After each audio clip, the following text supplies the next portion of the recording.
Good morning, everyone. My name's Colby Rigdon, or just Cole for short. I'm doing my project sort of as a case study on the work of the Italian philosopher Cesare Beccaria, who was a Milanese philosopher who lived from the year 1738 to 1786, I believe. And he was one of the first people who presented a systemized opposition to the death penalty. Specifically, the intervention I'm attempting to make with my project is establishing a relationship between him and what's called natural law theory, which we'll define here a little bit later. Beginning with the historical context in which Beccaria lived at a time in Europe when punishment for crimes was what we would call retributive. There are three systems of punishment established by the author Richie Robertson. Those are retributive, reformative, and utilitarian or deterrence theory. Basically, in a retributive system, the goal of the punishment is to basically answer crime with public spectacle, with brutality, in order to more or less deter criminals from wanting to commit crime, because they're essentially fearing the gross punishment that's going to be administered to them. You see here an illustration of Damien's the Regicide. This execution was described by Michael Foucault, and essentially what happened to him was the fact that he was sentenced to be quartered at one point. The horses that were assigned to do the duty were inexperienced.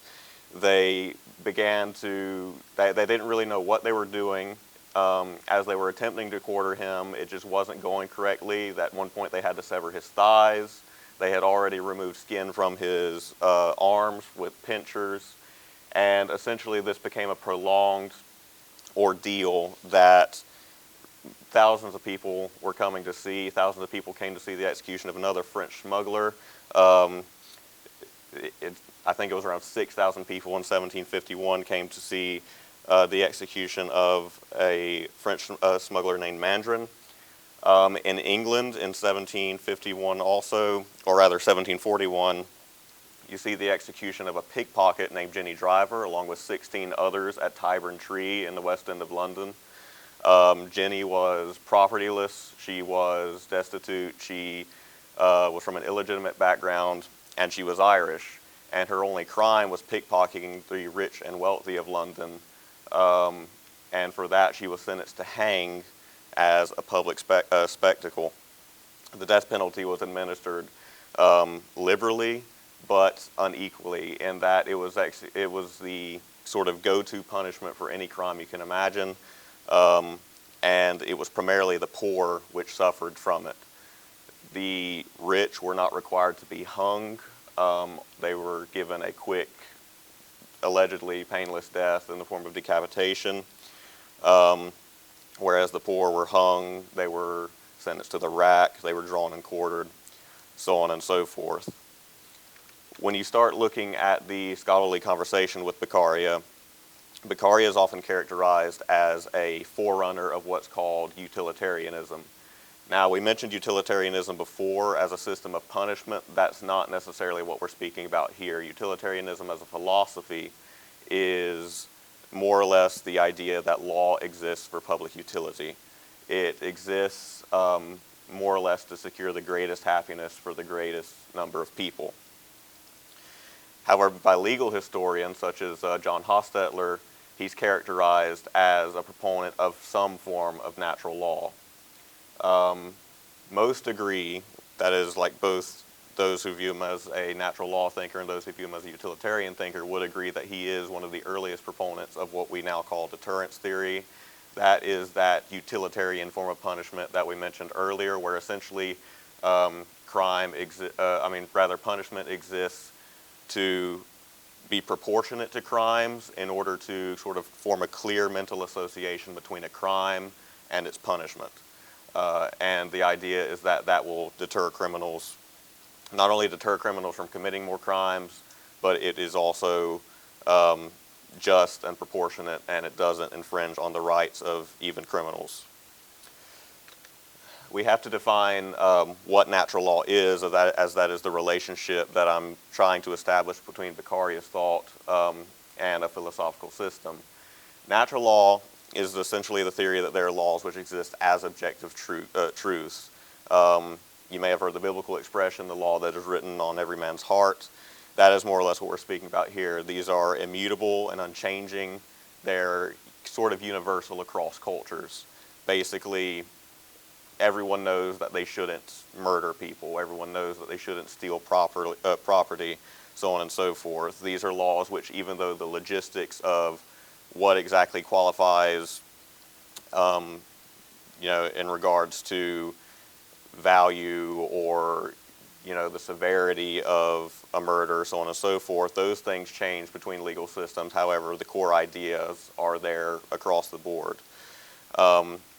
These laws are eternal and are often believed to come from God, though some thinkers, such as Hugo Grotius, did not see the necessity for the existence of God for there to be a natural law. These are differentiated from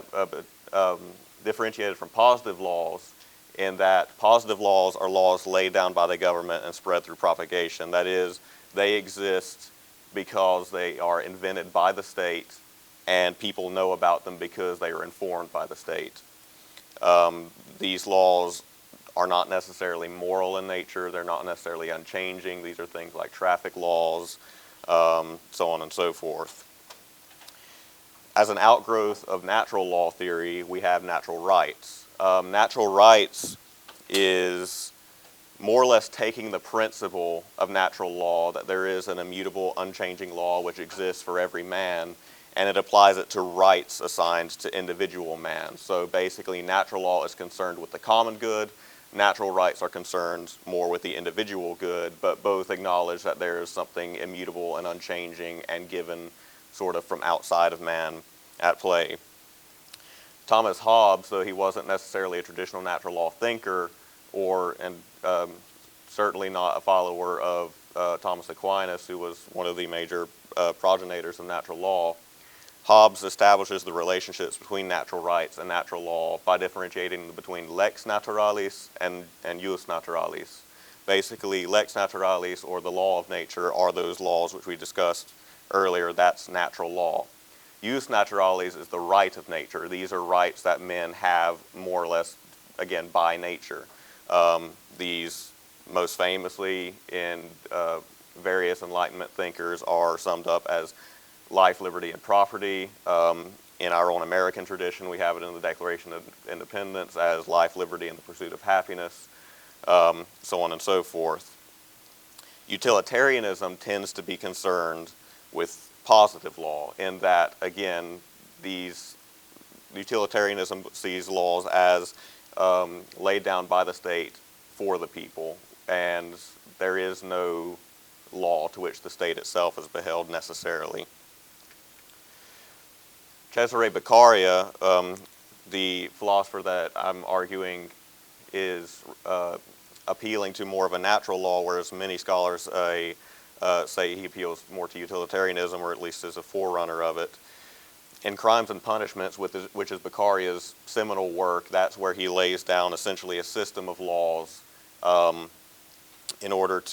system of laws, and is criticizing the regimes that exist in Europe. He says that he's looking around at the brutality in Europe and the inequality among classes and so on and so forth, and he says in his introduction, frankly, that he laments the fact that the laws of Europe were laid down 12 centuries ago by a prince in Constantinople. Beccaria acknowledges the existence of immutable laws and holds that all law should be derived from it if it is to serve the people well. I have a quote up here in which which refers to a portion of Crimes and Punishments where he establishes a division between divine law, positive law, and natural law. It's kind of a tripartite division, which is where Beccaria gets a little bit muddy, but he does say that political virtue must give way to the unchanging virtue which flows from God. So essentially he's acknowledging a supremacy over temporal political authorities.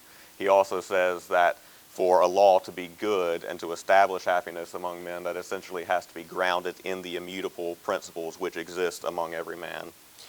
Beccaria appeals to the idea of what we call the social contract, the idea that we give up some rights and the state gives us security in return. And he appears to be informed primarily, if he's appealing to the natural rights thinkers that we typically think of, because he never actually directly cites them, his view seems to be more in line with Hobbes and, say, Locke. And that's because for him the social contract was the solution to essentially a brutal world in which without government men were in constant war with each other. That's kind of in line with what Hobbes says about the state of nature being a state of a war of every man against every man. And nasty, and he describes it as nasty, brutish, and short. Beccaria's statements that a law should be for the common happiness are in unison with natural law thinkers, as with utilitarian thinkers, and that's by which I mean, though the idea that law should exist for the greatest happiness for the greatest number of people is primarily a utilitarian talking point. The precedent is established even by natural law thinkers. Aquinas says that laws must exist for the common happiness. And it's not so much the idea that in natural law, laws are completely divorced from common happiness and public utility. It's more a difference in where they proceed from. And for Beccaria, he does acknowledge that laws ultimately come from some immutable divine law. For Beccaria appealing to the social contract in his opposition to the death penalty, again, he's viewing rights as something that are naturally existent within man, with or without the government. And for him, life is the chiefest among those rights, and that's pretty standard among natural rights thinkers. Where he stands out in his approach to the death penalty is the fact that for him, the citizen cannot voluntarily give up their right to life. And he describes the death penalty as an act of warfare against the citizen because in his mind, no one has ever given up that right to life. And so he's going to argue that essentially the state cannot kill except in extremely rare circumstances, almost non-existent circumstances. And that idea is where we eventually get the precedent for having a penal system rather than administering the death penalty so liberally. Also with Beccaria, he's going to argue that the death penalty is disproportionate. That goes back to the utilitarian principle of punishment, which we spoke about earlier. Probably better in this context described as deterrence theory because of the confusion with the utilitarian system of philosophy. And he's essentially just arguing that the death penalty is essentially unnecessary to deterring criminals, that if anything, the death penalty secures resentment among the citizenry rather than encouraging them to obey the law. And so he's going to argue for, he's certainly going to argue for the abolition of the death penalty among pickpockets like Jenny Diver. He's going to argue that, in many cases, a very lax punishment is sufficient to answer most crimes. And the only time he would even acknowledge the death penalty as a possibility is more or less when someone is an absolute danger to society and is more or less completely impossible to be reasoned with. And even then, he expresses considerable hesitancy that the government truly has the right to administer the death penalty. In conclusion, Beccaria appears to be a primarily natural rights thinker, though he establishes a relationship between happiness and the purpose of the law. That's not necessarily, again, in disunity with any thinkers that came before the utilitarian movement. He's arguing against the death penalty primarily based on the social contract, which is a quintessentially natural rights idea and relies on the existence of some sort of principle, whether that's laws or rights, that exist apart from governmental authority. He can be said to influence the utilitarian system of philosophy, though he was not himself part of it. In fact, he predated it by some amount, and that's why most philosophers consider him a forerunner rather than anything else. But even then, The primary thing that utilitarianism seems to be, sorry, that made me lose my train of thought. The primary thing that utilitarianism seems to have borrowed from Beccaria is the idea that laws exist for the greatest happiness among the greatest number, but that heritage can be found in more places than just Beccaria. Ultimately, Beccaria is situated at an intellectual crossroads historically. He's a member of the, again, Italian Enlightenment. There are a number of influences that he has. He credits Montesquieu directly. He cites Hume, various philosophers, and so he can't be neatly fit into one system. My argument here is essentially that there is more of a relationship between natural law or natural rights than he's often given credit for. But with that, thank you, and I'll be happy to take any questions.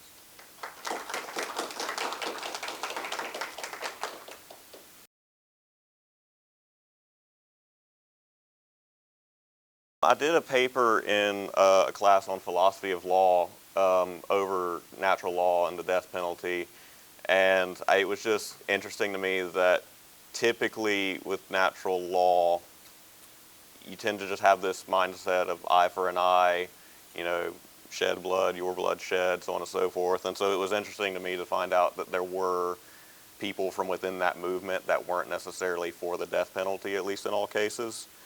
So yeah, I just wanted to more or less do a case study that allowed me to explore that somewhat.